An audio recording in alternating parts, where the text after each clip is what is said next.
All right, so welcome back. We're going to kind of move on to the rest of the war here. We're not quite going to do probably a couple lectures here to wrap up the war. And last time we went through the trench warfare, we talked about the Western Front, we talked about this idea, and I don't know if I gave you the term last time, but stalemate, where neither side was able to make progress. And so what I want to do now is talk about the war in the Eastern Front and cover a couple things. I want to talk about the war in the Eastern Front, how it's connected with Russia, and also genocide. And this may be a topic that not many people know about that happened during World War One, but is one of the most significant impacts of the war during the war. And so it's something I definitely want to focus on, at least give you a little background now. And if you know what I'm talking about, that's good. If you don't, you're definitely going to need to know it when we get to it here shortly. And so let's look at our map here and talk about what's going on here in the Eastern Front during the war. So the Western Front, there was that stalemate. They didn't make much progress. But you could see in the Eastern Front, it's a very different scenario. You see how there's a lot of territory over here that's going to be conquered. And it's all territory, not all, but a lot of territory that was one part of Russia, belonged to Russia. And I don't go into a lot of details on the battles, even on the Western Front. If you noticed, I didn't go into specific battles, and that's because in next week's modules I have documentaries, which you'll watch. You'll take some notes on the Battle of Verdun, the Battle of Somme, and so it's more, and when I do my World War II lectures, I cover the battles myself. I'm going to show you documentaries anyways that give you details on the battles. So for me, it's more just understanding what happens during the war and the effects and the impacts and all of that. So there are some conflicts around Tannenberg and Galicia over here, you could see, and Tannenberg over here. And without getting into tremendous detail, long story short, Russia is hammered during this war, right? Russia is not doing well at all. The Tsar of Russia, Tsar Nicholas II, is just having a nightmare fighting this war, and it is not going well at all. Millions of Russians are either going to be captured or killed in the Eastern Front, and this is going to be pretty significant. Now, why does this matter? Well, again, when you talk about the impacts of World War One breaks out in 1914. So as we get to 1915, 1916, 1917, some of you are, maybe know a little bit more history than others. No, that's also the same time things are about to change very dramatically in Russia, and you're going to get the entire Bolshevik Revolution. Now, I'm going to do a lecture on that after my World War One series, and we're eventually going to do a lecture on the whole Bolshevik Revolution as part of our Inner War Years lectures. But definitely, this doesn't happen without, well, I don't know if it doesn't happen without World War One, but World War One definitely helped the Bolshevik Revolution happen in the sense that people got fed up with the czar. Now there were other reasons other than World War One why people got fed up with the czar of Russia, but definitely World War One didn't help. And so all of this is going to again help bring about a whole change in government in Russia, which leads to the rise of Lenin and then Stalin and then of course the Soviet Union and all the horrible things associated with that power. And so the Russian collapse during World War One is going to have an important impact in terms of what's going to happen afterwards for a very long time, all the way, if you think about it, an entire Cold War. And so I definitely think you want to at least know that Russia was not doing well in the war, lost a lot of men, and it is one of the factors that you eventually get what we call the Bolshevik Revolution.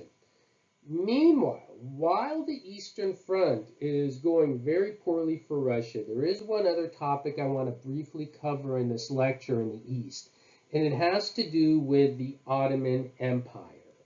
So I don't really cover the Ottoman Empire too much in this series of lectures because I teach an entire course, the history of the Middle East. So I hope a lot of you are taking my History 111 class, take the History 165 class at some point, the history of the Middle East. This is a big map of the Ottoman Empire and all the Middle East, and I go into tremendous detail there on what's going on. But long story short, the Ottoman Empire by the 1800s was known as the sick man of Europe. It was very weak and it was losing a lot of real estate to a lot of different powers.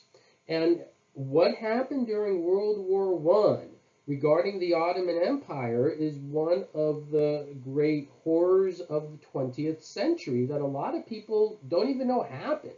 And it is something called the Armenian Genocide. So again, I'm not going to spend a lot of time on this just because I cover it in more detail in my Middle East class.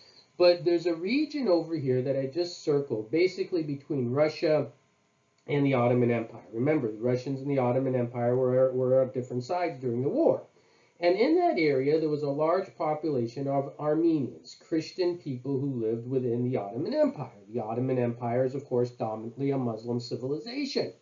And so when the Armenians and the Ottomans were living in this territory for a long time, before World War I even broke out, the Armenians wanted more independence. They didn't want to be part of the Ottoman Empire. You know, there was more sense of, hey, nationalism, we don't want to be part of the Ottoman Empire and all that. And so what will eventually happen is conflicts between the two.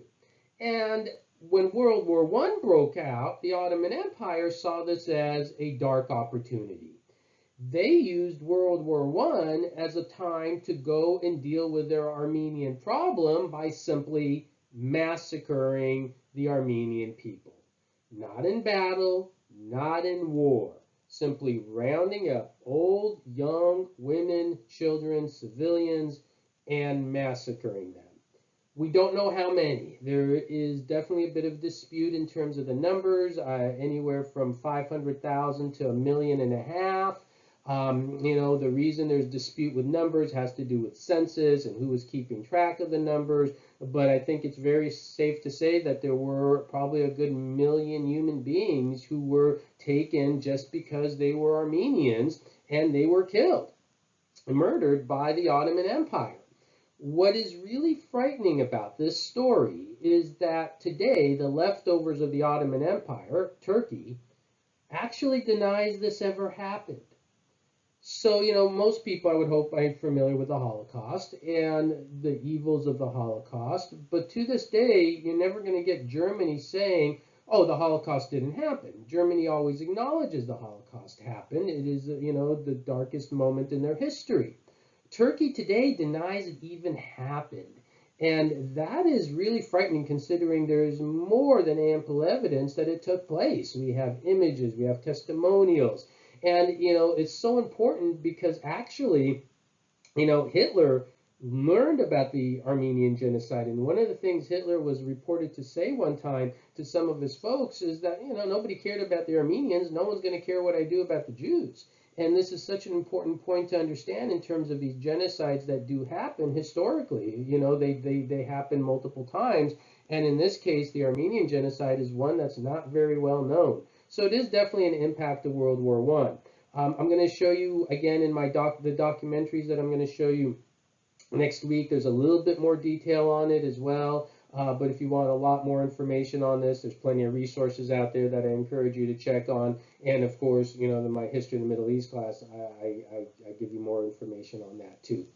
All right, so where do we go from here? Well, the last part of World War I that we still need to focus on is how this war ends, because we've talked about the Western Front, we've talked about the Eastern Front a little bit. I definitely want to know what happens to Russia. You definitely want to know about the Armenian Genocide. You definitely want to know the impacts of trench warfare. Those are all impacts during the war. So the question is how does this nightmare end? How does World War I finally end? And that's what I'm going to cover in the next lecture.